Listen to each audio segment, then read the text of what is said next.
The murder at 247 Clinton Avenue changed everything.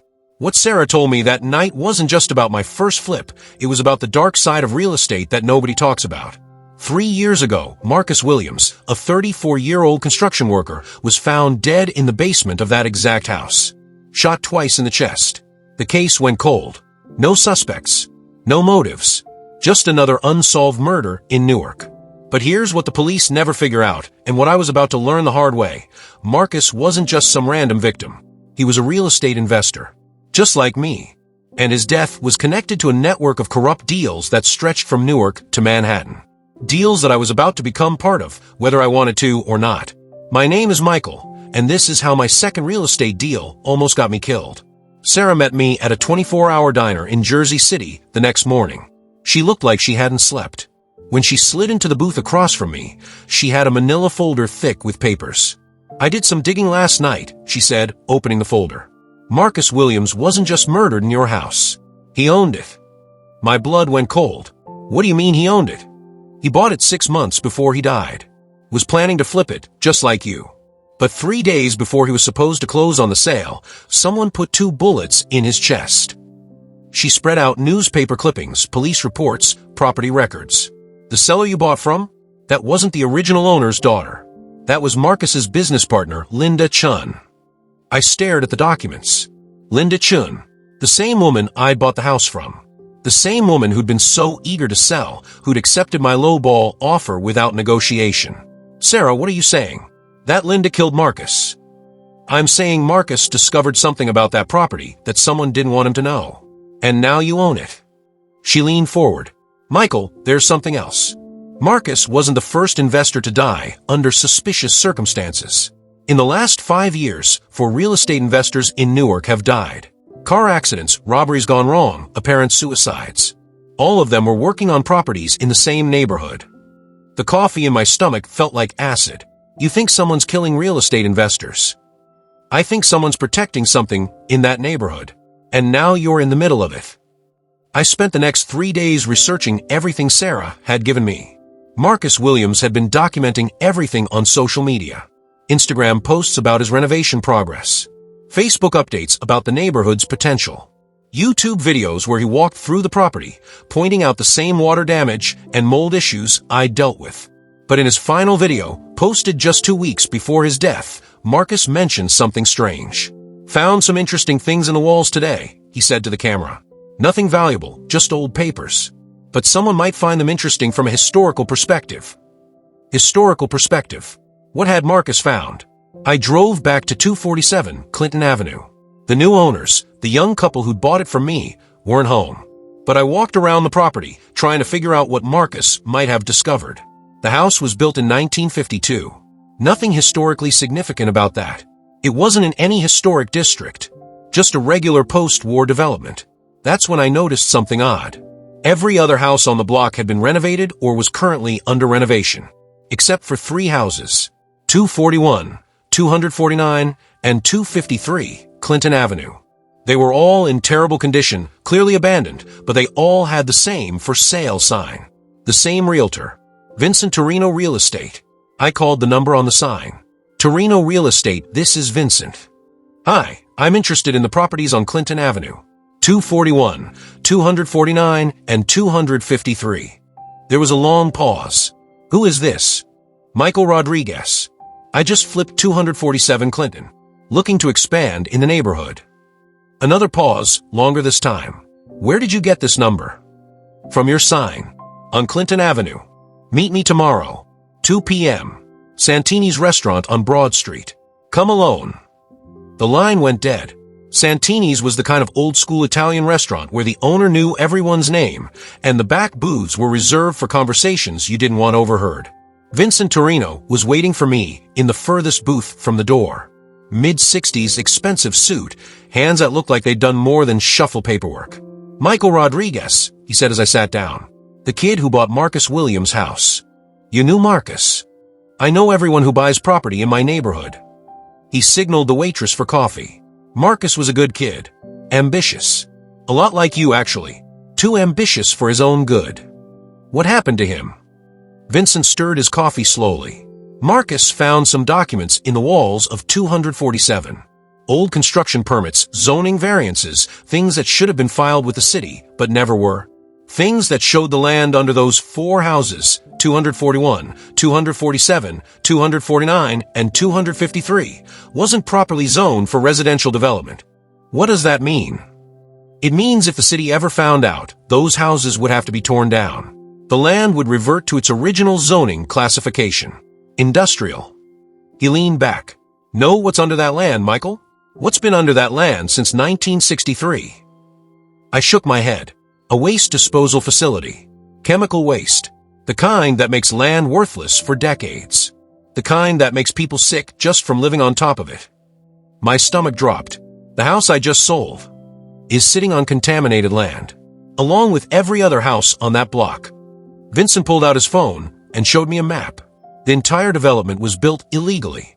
Someone paid off the right people in 1952 to get residential zoning for industrial land. Been paying off the right people ever since to keep it quiet. Who's someone? Vincent smiled, but it wasn't friendly. People who don't like loose ends. People who've killed to keep this secret. People who are now very interested in you. Here's the situation, Vincent continued. Marcus found those documents and tried to do the right thing.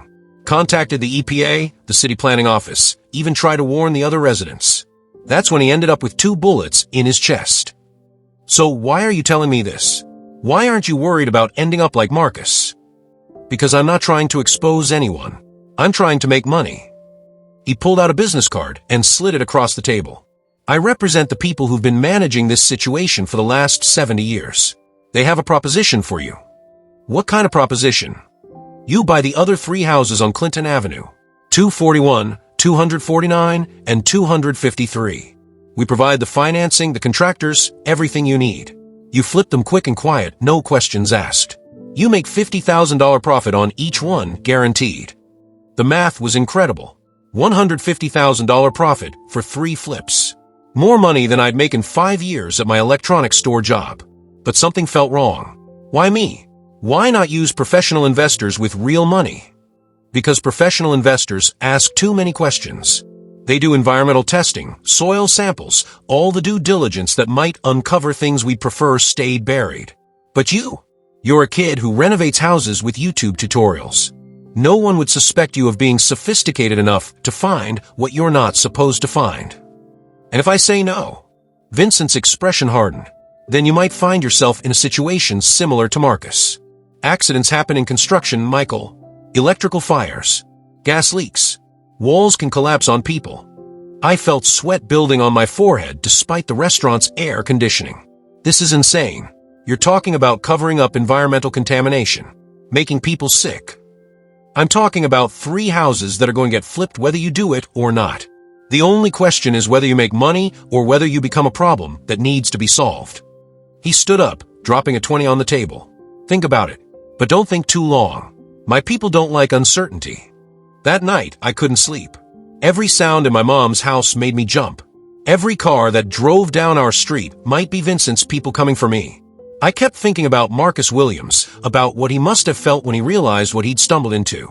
I started researching everything I could find about Vincent Torino. His real estate company had been operating in Newark since 1975. Always buying and selling properties in the same few neighborhoods. Always dealing in cash. Never any major developments, just small residential properties. But the interesting thing was the pattern.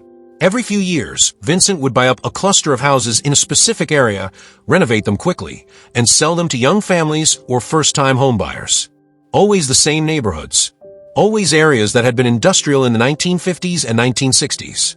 I found records of 3 other clusters like Clinton Avenue, Elm Street in 1998, for houses all flipped within 6 months. Oak Avenue in 2003, 5 houses, same pattern.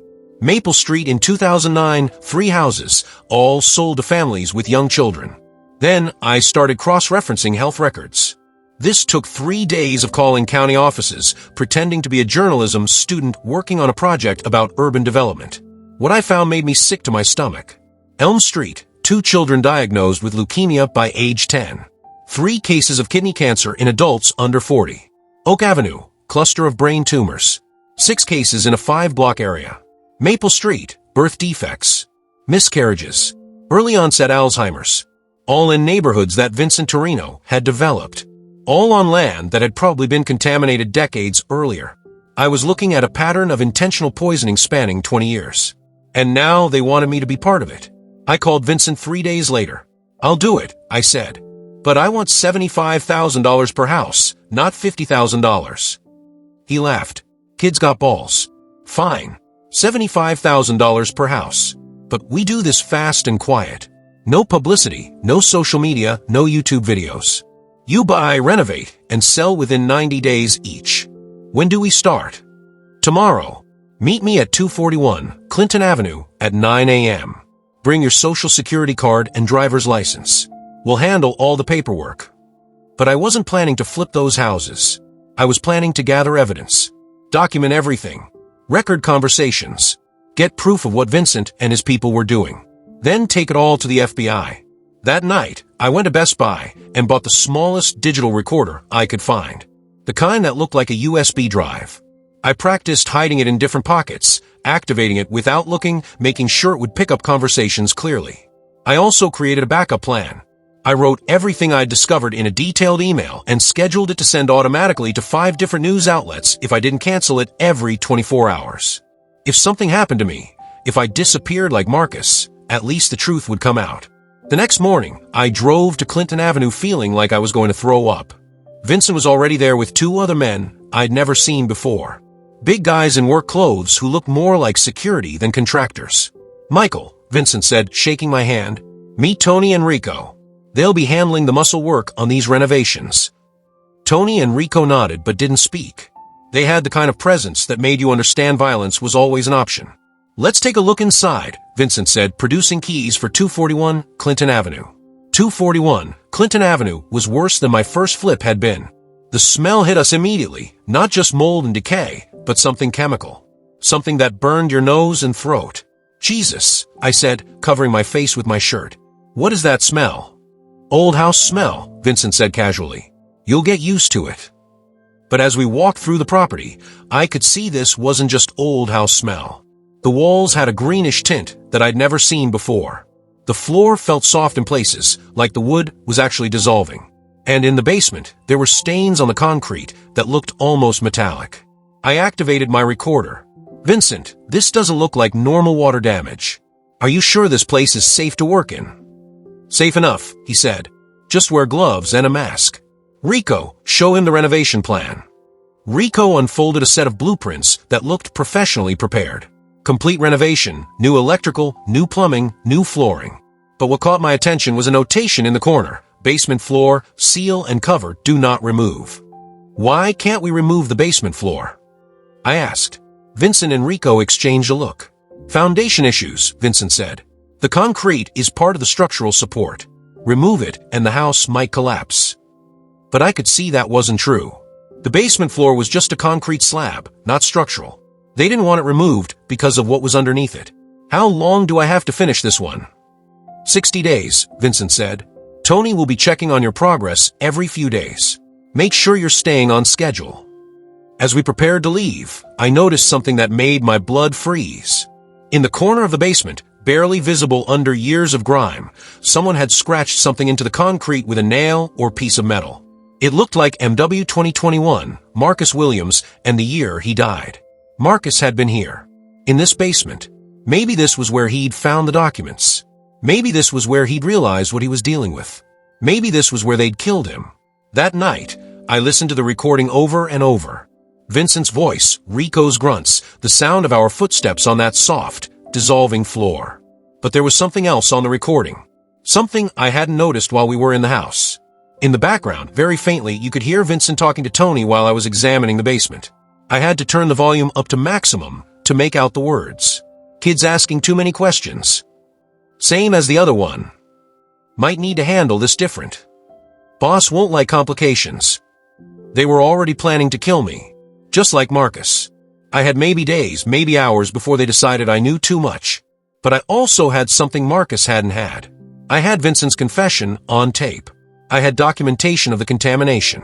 I had evidence of a conspiracy that went back decades. The question was, what was I going to do with it? I sat in my car outside my mom's house, engine running, recorder in my hand. I had two choices. I could run, take the evidence to the FBI, disappear into witness protection, hope they could build a case strong enough to put Vincent and his people away. Or I could play their game, pretend to go along with the renovation while gathering more evidence, document everything they were doing, everyone they were working with, build a case so strong that when I finally took it to the authorities, there would be no escape for any of them. The first choice was safer. The second choice might save more lives. I thought about the families on Elm Street, Oak Avenue, Maple Street, the children with cancer, the parents who'd buried kids and never knew why. I thought about Marcus Williams, alone in that basement, scratching his initials into the concrete before they shot him. I thought about the couple who bought my first flip, sleeping every night on contaminated ground. Then I thought about Vincent's threat, accidents happen in construction. My phone buzzed with a text message from an unknown number, looking forward to working with you. Start demo tomorrow at 8 a.m. Don't disappoint us. V. I stared at the message for a long time. Then I made my choice. I was going back to 241 Clinton Avenue. Not to flip a house. To catch the devils.